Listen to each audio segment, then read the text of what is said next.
Ya pusimos de manifiesto desde el primer día por parte del Gobierno regional que esta medida lastraba, dificultaba y perjudicaba gravemente a un sector que es estratégico para nuestra región y que desde el Gobierno se iban a poner en marcha todos los medios necesarios para paliar las dificultades añadidas que esta medida o que este decreto ley suponía para este sector. Y empezamos a buscar soluciones y hoy este Consejo de Gobierno las aprueba y las impulsa.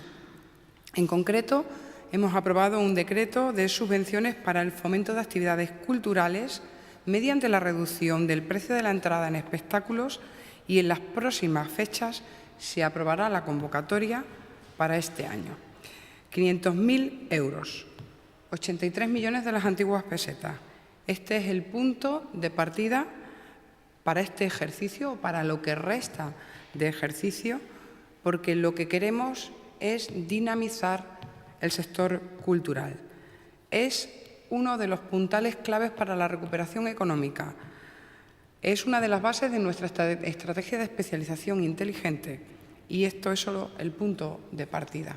Es el inicio porque se van a reforzar futuros proyectos para apoyar a este sector. De esta manera y dentro de nuestra competencia, dentro de nuestro ámbito competencial, que era lo complejo, lo difícil técnicamente, conseguimos atenuar la subida o el impacto de la subida del IVA en este sector.